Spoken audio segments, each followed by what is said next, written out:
In those early days, people could leave the fort with ease. They went and gleaned the nearby fields and shot squirrel, turkey, and deer. But somehow the time spent outside in the open made the return to its confines even worse. And so eventually the hunts stopped, and they stayed inside the blockhouse and comforted themselves with the idea that something would happen soon. Troops went out, came back. Sentinels changed shifts every 4 hours. Meals were served morning, noon, and night, each smelling identically of cornmeal and faintly rancid bacon grease. Once a week, a supply train came and delivered letters containing no news, and for the rest of the week the inhabitants would sit around talking about all the news the next one would bring. As it happens where the flow of life has stopped, the future gained terrible importance. Plans, possibilities, prophecies, these were everything. They were what people lived on. No one talked about the past because they could not bear it. No one talked about the present because there was no such thing.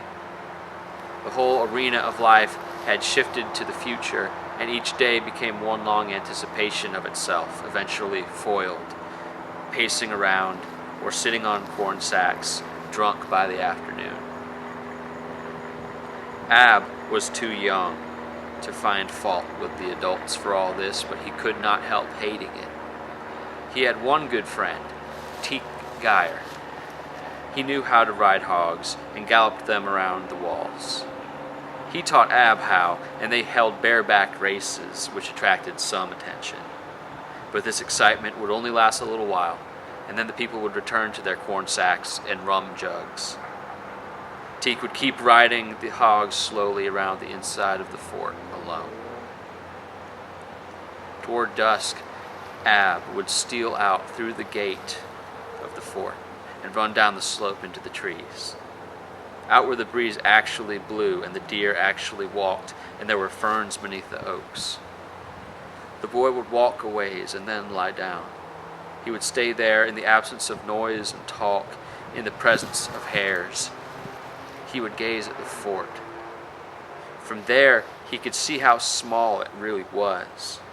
He could walk all the way around its outer clearing in a few minutes, this little pine box which contained his family and everyone he knew. He would sit on a tree branch, looking at his whole world concentrated in that building, and fight the urge to burn it down. One day in December, Ab woke up to the sound of a woman crying. The sound drew the boy as if on a string, pity and terror terribly mixed within him.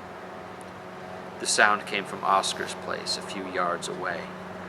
The boy drifted to the tent, and in the gray morning light he found his father already standing there. Oscar and his wife, Cassie, were sitting on a box. Cassie was crying. Shay Terser, the boy's father, frowned, asking questions. "Where'd he go?" Oscar spoke quietly. "He just left out." "Well, where to?" "I don't know. He just..." The man waved one hand numbly. "Left out. So he's just gone." "That's right," Oscar said with a strange near laugh in his voice. Said he didn't care to stay on with his daddy no more. Said his daddy weren't no real man.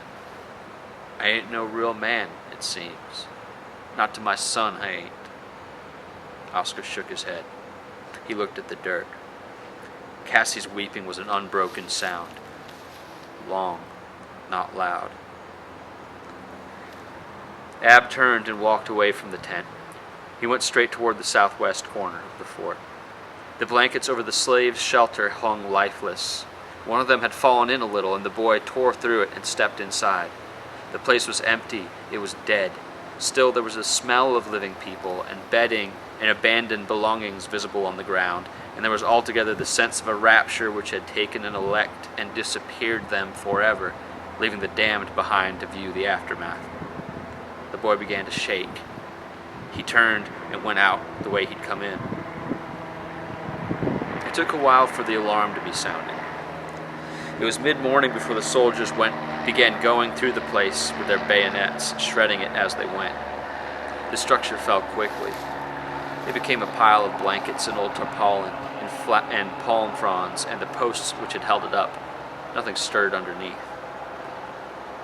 There were shouts, curses, a wailing of women to soundly beat Cassie's wailing, though these were cries of fear, not mourning. They weren't weeping because of personal loss. The entire slave population in that fort had been owned by only about 5 of its white inhabitants. Most of the crackers could not have afforded to buy the slaves' shoes, let alone their lives, and yet they wailed after them all the same. The children were taken indoors, as if to keep them safe from some ambient evil. Amid the confusion, a few people tried to figure out how 40 people had exited the fort unnoticed. There was a raccoon hole discovered, but it was not big enough for an adult and was nowhere near the shanty. There were some ropes discovered too. They might have climbed and then rappelled down the outside of the wall, but the women and the babies and all the aged, the settlers were flabbergasted.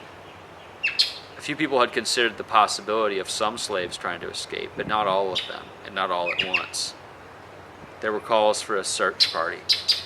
Captain Wiley was remarkably deaf to these calls. He stood listening with his arms crossed, gazing at the ruins of the shanty town.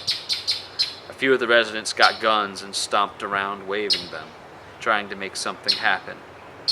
Then a rider raced up to the fort from the west.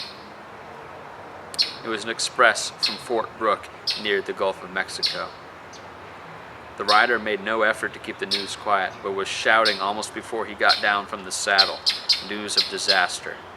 The people stood in a ring around Captain Wiley and the messenger where they spoke. The young soldier was almost crying. The ride through those woods had driven him wild with fear. A massacre. Major Dade, his entire detachment gone, wiped out, killed crossing the river. They killed him in their own blood. 107 went out and there's only 2 made it back. Silence. The boy wheezed. And only one of the 2 can talk. Is taking musket shot out of him right now. He said there was 1,000 Indians. Captain Wiley stood with his arms crossed. What report is there from Major Dade? He's dead. Dead. What of Captain Fraser? He's dead. Another officer broke in. Old Dr. Gatlin, what of him? What's he say? Old Doc Gatlin out of Springfield, what's he say? Dead, the boy cried. There's only 2 men saved and they're both privates. Only 2, don't you hear me? The rest of the 107 souls is laying out by the river. There were other questions, but the boy couldn't repeat himself anymore. They brought him coffee and tried to calm him down. The horse he rode in on died in the corral with blood foaming at its mouth, and the boy himself fell down and took ill and did not move for 2 days. As for the people of Fort Woodmer, they drew back dazed. They went around like people who have had a chair pulled out from under them. Settlers did not talk any more about what must have happened with the slaves. It was plain enough. There had been some form of communication between them and the Seminoles for months, maybe longer. Who knew how many times the Indians had been at their back doors at night, in the side yards, whispering, and then at some coordinated signal too subtle for the settlers' ears they had deserted. The idea of going out searching for the slaves was abandoned, of course. The fortress was adrift, surrounded on 4 sides by an ocean which would not give back what it had taken away. It was the instant of the onset of the Second Seminole War.